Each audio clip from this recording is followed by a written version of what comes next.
Les extraordinaires, ce sont des femmes, des hommes, des inconnus anonymes que vous croisez tous les jours dans votre quotidien. Ils ne font pas la couverture des magazines et pourtant, parce qu'on peut tous faire bouger les lignes et changer les mentalités, ensemble pour construire un monde plus humaniste, bienveillant et inclusif, où chacun peut trouver sa place et donner du sens au collectif. Alors, bienvenue dans l'entreprise du 21e siècle. Je m'appelle Loubna Méliane, je suis leader égalité pluralité chez OnePoint. Aujourd'hui, j'ai rendez-vous avec Baptiste Michel, double médaillé de France de lecture rapide. Il est expert en stratégie d'apprentissage nouvelle génération et fondateur de Contre-Courant. C'est parti. Parce qu'on juge une femme sur sa cuisine, c'est ça? Vous mériteriez vraiment d'être blanc. J'ai jamais pu saquer les gouines. Je suis bien d'accord avec la grosse. Pour ce nouveau numéro, je vous propose d'aller à la rencontre de Baptiste Michel, un homme aux multiples facettes dont le parcours de vie reflète une recherche constante d'identité et de savoir.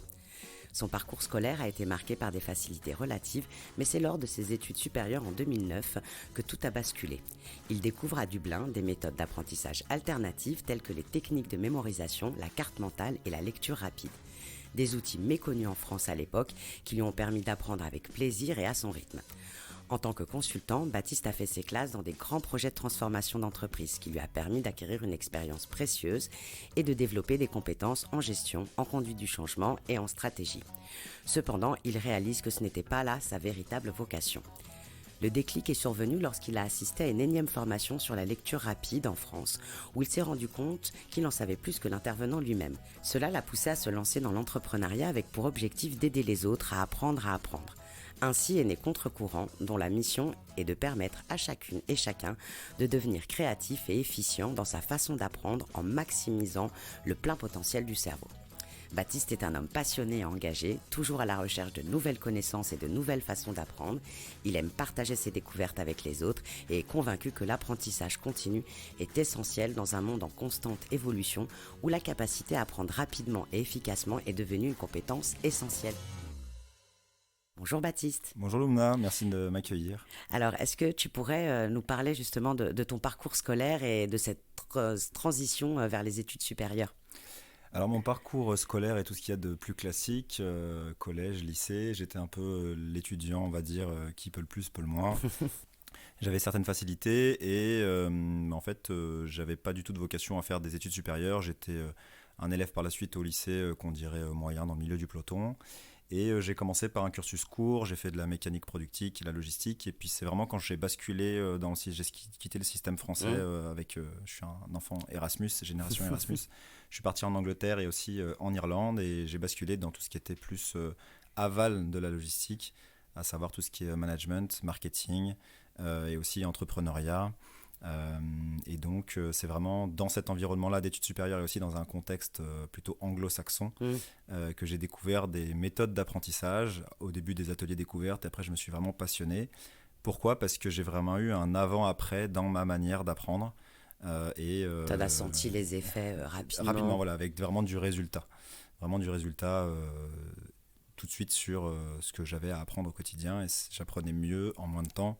Ça paraît beau et un peu vendeur, on va dire, mais vraiment c'était très efficient dans ma manière d'apprendre, et je me suis passionné par ça, et ça m'a suivi tout le long de ma vie, et je suis encore en train de les utiliser aujourd'hui.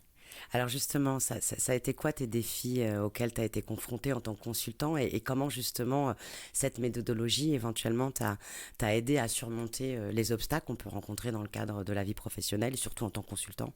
Eh bien, ma toute première mission de consultant s'est très mal passée. Je me suis vautré en tant que consultant junior, carrément. Et en fait, quand j'ai commencé à appliquer cette technique que j'avais appliquée, eh bien, on fait ses classes. Et puis, parfois, c'est pas une question c'est pas nous, on n'est pas le problème nous, mais c'est parfois une mission, un contexte, etc. Et après, très vite, alors j'ai commencé en tant que junior, je portais les valises, je faisais le café et les slides. Je suis devenu très bon en slide en tant que consultant. Et en fait, ces techniques m'ont accompagné parce que comme je faisais surtout de la strat d'entreprise, la stratégie, et donc l'idée c'est qu'on est sur des missions, c'est très intense intellectuellement. Tous les jobs de consultant de manière générale sont intenses intellectuellement, parce qu'au-delà du projet, on doit apprendre, on a masse d'informations en fait, les outils, les process, la culture, les organigrammes. Au-delà du projet, voilà, souvent tiens la clé du 8 gigas de données qu'on te donne avec 25 000 dossiers que tu dois apprendre. Et en fait, ces techniques m'ont permis de cartographier de l'information, localiser, savoir où mettre mes efforts, structurer, Et donc j'ai commencé en tant que junior, il y avait mon senior, je l'appelais comme ça à l'époque. Et puis après, j'ai commencé à faire mes classes et puis à former justement les juniors à cette technique d'apprentissage en parallèle. Parce que dans le milieu du conseil, on est en haut de la chaîne alimentaire quand il s'agit d'apprendre, puisque ça va très vite, on sort d'école et en général, voilà, ça cogite. Et il y avait quand même un écart entre le niveau attendu chez le client et le niveau de sortie d'école. Ouais. Et ces techniques leur permettaient justement d'accélérer l'acquisition de savoir et d'être beaucoup plus opérationnel sur les missions. Et donc, j'ai commencé à former en interne les consultants juniors sur ces techniques-là. Alors, ça a été quoi pour toi le déclic qui t'a poussé justement à créer ton entreprise axée sur l'apprentissage? Tu étais consultant et puis tu décides, au bout de quoi, d'une dizaine d'années de carrière, près, voilà. de monter ton entreprise. Qu'est-ce qui t'a poussé? C'est quoi le déclic? Alors, il y a plusieurs choses. Il y a la naissance des enfants, évidemment, ça bouleverse quelques principes de vie. Moi, ça a eu un effet de me poser des questions un peu existentielles. Voilà, où t'en es? Qu'est-ce que tu fais? Tout à fait normal. Voilà. Comme quoi les hommes se les posent aussi, c'est rassurant. Voilà, mais après, il y a un écart entre se poser les questions et puis mettre en application. J'avais déjà monté une boîte en Irlande. Et finalement j'étais revenu en France et donc j'avais cette fibre entrepreneuriale et puis il y avait aussi juste la preuve que je formais en interne les consultants, mais qu'également l'apprentissage dépasse le milieu du conseil et par un métier par excellence où on apprend de manière continue, mais tout le monde apprend, que ce soit les études, n'importe quel métier, ça va tellement vite aujourd'hui que si on se repose sur nos acquis, on doit tout le temps apprendre. Donc il y avait ce constat-là. Et puis, tu as parlé en introduction de ce déclic. Oui. Je vois que tu te sers de notre discussion, ce qu'on a utilisé. Mais évidemment, en toute humilité, je me suis formé à une dizaine de formations de lecture rapide. Au début, il n'y avait rien en France. C'était beaucoup aux États-Unis, via l'Irlande. J'ai fait même une formation en Suède et puis même en Suisse. Et puis, ça commençait à arriver sur le sol français. Et puis, je suis allé à une formation, c'est peut-être la 8e ou 10e que je faisais. Et sans prétention aucune, j'en savais plus que le formateur. D'ailleurs, c'était bourré de neuromythes, de fausses choses qui circulaient. Et en fait, j'ai rien appris, entre guillemets, de nouveau lors de cette formation, mais j'ai eu une pépite d'or, comme quoi. Et cette pépite, c'était un peu ce syndrome de l'imposteur qu'on a tous. On passe pas à l'action, on attend que ça se passe. Oui, c'est vrai. On se trouve des raisons pour procrastiner, pour pas se lancer. Et en fait, je me suis dit, mais t'es qui pour être dans ta tour d'ivoire à dire que tu sais plus que lui, etc. Lui, au moins, il se lance. Il a pas, voilà. Et j'ai lu d'ailleurs récemment, il y a que les imposteurs qui n'ont pas le syndrome de l'imposteur. Mais donc et en fait, j'étais peut-être en train de procrastiner. J'attendais quoi? Et lui, il n'avait pas d'araignée dans la tête. Il s'était lancé. Je me suis dit, en fait, t'as tout. Vas-y, lance-toi. Et un bon coup de pied aux fesses. Et puis, on y va. Donc, c'est un peu ce côté de déclic. Mais parfois, on a besoin de vivre ça pour passer à l'action. Et donc, à la fois, le constat dans le conseil que ça marchait bien. Et cette volonté de me lancer, les deux réunis ont fait que je suis passé à l'action et que j'ai lancé contre-courant, du coup, voilà. Et alors, rentrons dans le vif du sujet.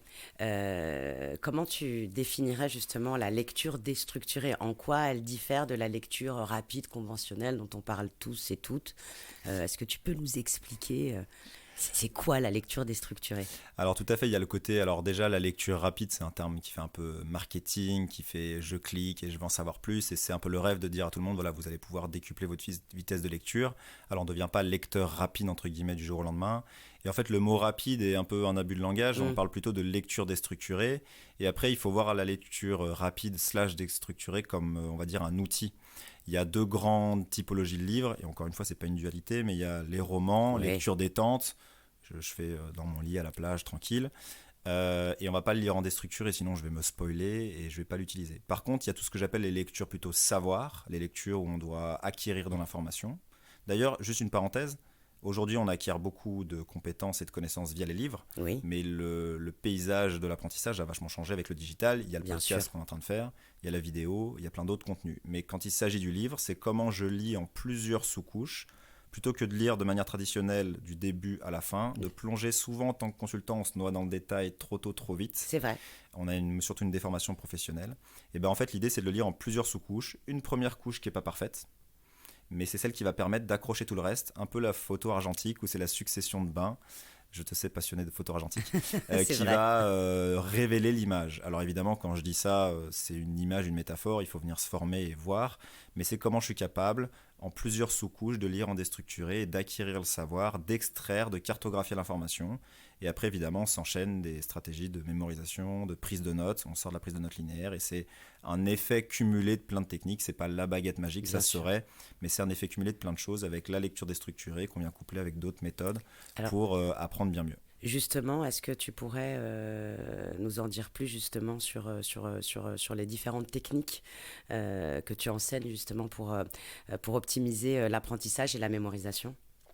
Alors, il faut, à mon sens, pour l'expliquer de manière rapide, il faut comprendre et distinguer ce que c'est qu'une information d'une connaissance. Et tous les jours, on transforme de l'information en connaissance. D'accord. L'information, c'est ce qu'on ne possède pas, ce qu'on n'est pas capable de ramener par soi-même. Ok. Si j'ai besoin de retourner, et d'ailleurs avec l'avènement du digital, et on a tendance à externaliser dans nos téléphones, si j'ai tendance à dire « Attends, c'est dans mon téléphone, je ne me rappelle plus » et que je ne suis pas autonome dans le fait de ramener l'information par moi-même, alors c'est une information. Évidemment, c'est simplifié ce que je dis. Et une connaissance, c'est ce que je suis capable de ramener. Donc l'idée, c'est de transformer tous les jours des informations qu'on ne possède pas et de les ramener en connaissance. D'accord. Et donc c'est une chaîne de production de valeur, entre guillemets, où je dois déjà me mettre dans une posture d'apprentissage, un bon état d'esprit. Après, je vais me concentrer. Après, je vais extraire l'information si c'est depuis un livre avec de la lecture déstructurée. Ensuite, je vais prendre des notes plutôt arborescentes, plutôt heuristiques, d'où la carte mentale. Il y a d'autres aussi techniques. Et puis après, des techniques de mémorisation, parce que si je fais tout ça pour ne pas mémoriser, eh bien, ça n'a pas de valeur et donc je vais les mémoriser. Et l'idée, c'est qu'on utilise un enchaînement de processus, entre guillemets, une chaîne de production de valeur pour transformer l'information en connaissance et bien sûr la retenir dans la durée. Et tout ça pour que ça nous transforme et que ça nous fasse acquérir une connaissance, une compétence et avancer avec ça dans la vie en tout cas. Alors justement, comment tu concilies ta passion pour l'apprentissage en continu avec d'autres intérêts, responsabilités et notamment en tant que parent? J'imagine que cette méthodologie, tu l'utilises aussi avec tes enfants? Bah, c'est ça, c'est un peu la métaphore des casquettes. On a tous 25 000 casquettes. D'ailleurs, plus on a de casquettes, plus c'est difficile. Si on court plusieurs lièvres à la fois, on n'en attrape aucun. Donc Ça, moi, c'est pas faux. j'ai 3 grandes casquettes. Évidemment, j'ai le côté professionnel, mais qui est très lié à l'apprentissage. Et donc, je me forme en continu. C'est vraiment un plaisir. J'ai la casquette de parents / famille, couple, voyage, amis, etc. Et puis il y a la troisième qui est le trail, l'ultra trail. Je suis passionné. Donc Oui, c'est vrai que tu es passionné de trail. C'est pour dire que c'est pas une petite passion. Voilà, je cours 20-30 heures en montagne. Tu sais, ramper jusqu'à la ligne d'arrivée, vomir dans un col. Voilà, c'est mon délire du moment. Mais l'idée, c'est que ça prend du temps. Il faut de l'organisation.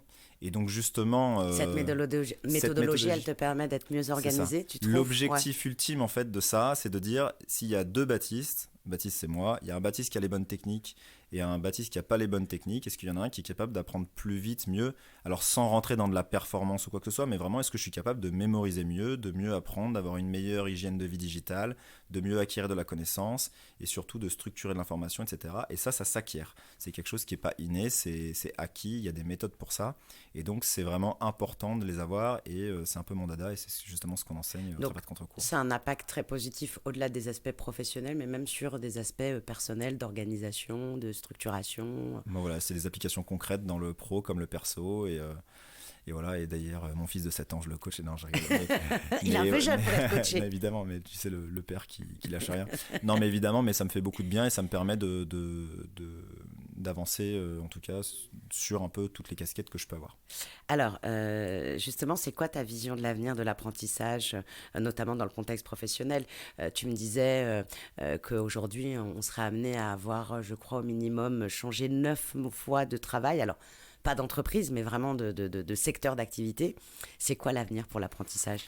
Alors, faut regarder les études et puis aussi il y a le World Economic Forum qui publie. Et moi, j'ai passé mes études dans les années 2000 à 2008, 2010. Le digital a fait un bond énorme. Moi, j'ai été éduqué avec le Nokia 3310. Mon fils, je lui donne jamais le portable qui sait déjà aller sur Spotify mettre ses podcasts. Donc en fait, mon diplôme de marketing digital des années 2000-2010, aujourd'hui qu'est-ce qu'il vaut? Donc ça pose déjà la question des diplômes. Ça pose la question de ça va tellement vite qu'il faut s'améliorer en continu. Et je crois profondément, c'était vrai un certain temps, bien sûr c'est caricatural, mais c'est terminé le temps, j'apprends pendant les études et après je travaille et j'apprends plus. Oui, il faut s'améliorer tout le temps. Et dans le conseil, ça je l'ai compris très vite. Par exemple, nous on avait des transformations de systèmes d'information. La blockchain a commencé à arriver, pas la blockchain cristaux, mais la blockchain décentralisée. Pour certains modèles internes, risques, je te passe les détails. Mais du coup, il a fallu en parallèle des méthodos projets que je me forme à la blockchain pour qu'on voit si cette technologie pouvait s'appliquer, etc. C'est un exemple, mais pour illustrer qu'on doit s'améliorer tout le temps en continu et qu'il ne faut pas se reposer sur ses lauriers. Et là, je parle du conseil, mais c'est très vrai pour n'importe quel job aujourd'hui. Et aujourd'hui, alors en plus avec l'avènement de l'IA, je te passe les détails, mais de plus en plus, il faut arriver à se transformer, à acquérir des compétences. Et donc, ces techniques d'apprentissage, j'insiste, mais c'est important déjà de les avoir pour apprendre mieux, mais aussi d'avoir une espèce d'hygiène de vie où chaque semaine ou chaque mois de prendre du temps pour soi-même, j'appelle ça des rendez-vous avec soi-même, D'accord. pour monter en compétences, pour se former en parallèle. Et c'est très vrai dans le conseil, mais c'est très vrai dans plein de sujets, parce que sinon on peut être vite sur le côté de la route, et ça pose vraiment la question de ce qu'on acquiert, est-ce que c'est valable dans 10 ans, 15 ans. Et je parle pas juste des fondamentaux transverses, mais je parle vraiment surtout dans le milieu technologique et applicatif qu'on connaît. Alors justement, quel conseil tu donnerais à quelqu'un qui souhaite améliorer ses compétences en matière d'apprentissage et de mémorisation? Est-ce qu'il y a des petits tips? Alors là, le temps d'un podcast, évidemment, Ça va je sais être un peu court, mais masterclass en 2 minutes. Mais non, mais évidemment. Alors, déjà, la première chose, alors ça, c'est plus quelque chose que j'ai appris de manière empirique. J'étais pas préparé. Je suis intervenu depuis quelques mois là dans des organismes de soutien scolaire. Oui, alors c'est qui tes clients justement? C'est intéressant. Il n'y a pas que le conseil, tu disais. Ça, c'est les experts en marketing. Ils me disent, c'est qui ton persona, le fameux persona? Est-ce que c'est la ménagère de 50 ans ou le consultant ou ceci? Et en fait, je leur dis, mais moi, j'ai pas de persona parce que quand il s'agit d'apprendre, c'est tout le monde. Et alors, ils me disent, non, mais t'as pas fait ton persona marketing. En fait, tu veux juste pas nous le dire. Non, mais quand il s'agit d'apprendre, je vais dans des facs de médecine, facs de droit. Alors, je prends ces 2 cursus parce qu'ils sont réputés justement pour avoir une densité de connaissances. Et quand je suis face à des étudiants de médecine et étudiants de droit, bien sûr, je m'adresse à eux. Et bien souvent, ils sont demandeurs de pas techniques génériques, mais qu'on leur montre des applications concrètes sur leur cours. D'accord. Donc, par exemple, moi, je suis allé en médecine. Je suis content de ne pas avoir fait médecine, parce que personnellement, j'ai pas d'appétence pour ça. Mais je sais pas, je prends les glucines, les chaînes de carbone, je m'assois et je leur montre comment ils ont besoin qu'on leur mette le pied à l'étrier, comment j'applique les techniques de manière concrète sur un cours de médecine, un cours de droit sur le droit des contrats, pareil. Et je suis dans un organisme de soutien scolaire, Où est-ce que pareil. tu disais? Et ce que je disais, c'est aussi vis-à-vis de ta question, la première chose, avant même de parler de technique, même de posture d'apprentissage, c'est la petite voix interne qu'on a. Et j'étais justement confronté à des étudiants qui se disent parfois, mais 12-14 ans déjà, super jeunes, c'est je suis nul en maths, je suis nul en ceci, je suis nul en cela. Bon, ça va sonner un peu dev personnel, YouTube, etc. Mais un enfant qui s'assoit et qui se dit je suis nul en maths, je la fais courte évidemment, et c'est caricatural, mais qu'est-ce qui va se passer? Il va être nul en maths, la réalité va confirmer sa croyance, et un hamster dans une roue ferait pas mieux. La prophétie autoréalisatrice. Mais déjà le langage qu'on a envers soi-même, et je dis pas qu'il doit se dire je suis un beau gosse des maths, parce qu'évidemment c'est pas le cas, un peu bienveillant à son égard. Je peux y arriver, etc. Mais déjà à 12 ans se dire les maths c'est pas fait pour moi, je trouve que c'est du langage négatif. Je dis pas qu'il faut pas se fermer les portes, pas s'enfermer dans une prison et jeter la clé et y rester. Évidemment on peut tout devenir. Bon, c'est bien joli de dire ça, mais quand on leur donne... C'est un bon début déjà. Mais ça, j'étais confronté et souvent, je vois que c'est vraiment un frein. Après, quand on leur donne des techniques et qu'ils ont du résultat, ils peuvent pas nier le résultat, ils le font. Donc le fait de donner du résultat, parce que c'est bien joli d'être formateur, tu as une obligation de moyens mais pas de résultat, mais à un moment donné, il faut leur donner du résultat, parce que sinon ils vont pas se mettre en mouvement. Et quand ils voient le résultat, déjà, il y a un changement de paradigme. Ouais. Je peux y arriver. Et on passe du je suis nul en maths, déjà c'est mon identité, à je peux le faire et je peux y arriver. Donc ça, c'est la première chose. Et après, c'est les techniques, la posture d'apprentissage, apprendre à se concentrer, apprendre à extraire de l'information, cartographier de l'information. Quand tu dis cartographier de l'information, c'est, ça se visualise comment? C'est quoi? C'est des bullet points? Non, on va utiliser ce qu'on appelle des cartes conceptuelles. D'accord, alors en anglais, okay. on appelle ça le maybe mapping. Parce que quand on arrive dans une connaissance toute nouvelle, tu n'y connais rien. Ok. Qu'est-ce qui se passe? Tu sais pas quel concept est articulé à quel concept. Donc tu dois présupposer comment ça s'articule. Et cette carte de supposition, je suppose que c'est comme ça, c'est très important parce qu'après tu vas faire des allers-retours entre cette vision globale du paysage et plonger comme un espèce de puzzle. J'ai une vision globale du puzzle et après je vais plonger dans le détail sur chacun des concepts. Et cet aller-retour entre j'ai une première vision, je pense que ça s'organise comme ça, je plonge dans le détail, ok c'est confirmé ou pas du tout, j'avais pas compris, je me suis planté, ça va avec ça, ou ces théories en fait je pensais qu'elles étaient unies mais en fait elles s'opposent, etc. Et faire ces allers-retours d'essais-erreurs, on est dans ce qu'on appelle une posture d'apprentissage actif et on vient se corriger et s'auto-corriger et c'est très important. D'ailleurs, l'école, il y a encore un long chemin et je fais pas de l'école bashing, bien au contraire, mais on est beaucoup plus dans l'essai-erreur plutôt que le vrai-faux. Le vrai-faux c'est très bien, il faut se tester, ça doit rester exister, mais encourager l'essai-erreur, s'auto-corriger. Et ça, c'est vraiment un des fondamentaux, de se donner le droit à l'erreur et même de chercher l'erreur, faire une carte des suppositions. Je sais que je vais me planter, c'est pas vrai, mais de toute façon, je peux pas savoir comment ça s'articule à l'avance. Et faire ces allers-retours macro-micro Ça, c'est pour répondre à la carte conceptuelle, mais c'est des techniques qu'on vient utiliser, quelle que soit la connaissance qu'on doit cartographier en tout cas. C'est ça qui est intéressant, c'est qu'en réalité, quelle que soit la matière qu'on a besoin d'assimiler, avec cette méthodologie, tout est possible en réalité. C'est ça. Alors après, chacun son domaine de connaissances, compétences. Je ne vais pas l'appliquer pareil en médecine qu'en droit ou que voilà. Mais on doit tous devenir compétents dans une matière. Et ça s'apprend et il n'y a pas de raison qu'on n'y arrive pas. En tant que parent, c'est hyper rassurant de se dire que finalement, avec juste de la méthodologie, il y a une vraie différence, quoi. Et en fait, moi, depuis que j'ai mes enfants, alors ils ont 5, 7 et 3 ans à l'heure où je te parle, et en fait, c'est des leçons de vie parce que nous sommes des enfants en puissance. Notre enfant intérieur, il est bloqué chez certains. Chez moi, je ne donne pas de leçons. Alors, je ne parle pas de l'enfant rebelle ni de l'enfant soumis, hein. Je ne veux pas partir en Éric Berne et analyse transactionnelle, mais l'enfant libre, source de créativité. Oui. Et moi, je le vois, on joue au memory, mes enfants, ils vont plus vite que moi. Ou mémoriser une poésie ou une autodictée, ils vont plus vite que moi. Et il a 7 ans. Et en fait, il y a des moments où j'arrive pas à le motiver sur certaines choses, et donc je viens utiliser des techniques. Évidemment, il faut les adapter à eux, à leur langage, leur manière de faire.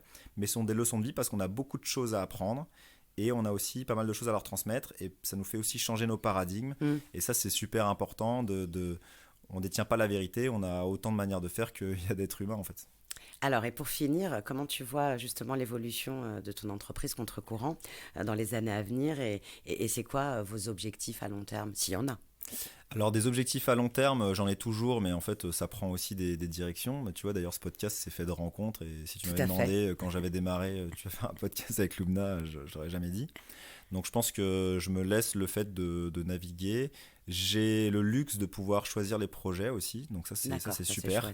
Mais j'ai quand même des volontés. Ce que je souhaite développer, là, en ce moment, mon dada du moment, et je pense sur les années à venir, c'est de développer un système de knowledge management. Donc, pour le faire simple, c'est comment je gère ma connaissance à l'ère du digital. Parce qu'on est dans une espèce d'infobésité. Oui. On est bombardé d'informations. Ce qui est information n'est pas connaissance. Donc, c'est comment je fais le tri. Beaucoup d'informations parfois fausses. Voilà, fausses. Alors, en plus, d'autant plus, donc faire le tri, développer son esprit critique. Et donc, c'est comment je développe un système de connaissances, une prolongation de mon cerveau. Alors, pas un humain augmenté, je ne parle pas à Elon Musk, mais l'idée, c'est vraiment de comment je vais externaliser toute ma connaissance. Alors, attention, pas externaliser, je ne la possède pas, mais je l'ai quelque part.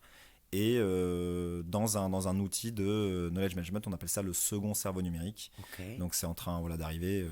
Je n'ai pas inventé l'eau chaude, mais c'est vraiment le dada du moment. Et d'ailleurs, on est en train de développer ça en preuve de concept sur comment j'organise toutes mes connaissances et je les acquiers et je les ai dans un système de second cerveau numérique. Oui, parce que souvent, en réalité, moi je me souviens plus jeune, on emmagasinait beaucoup d'informations.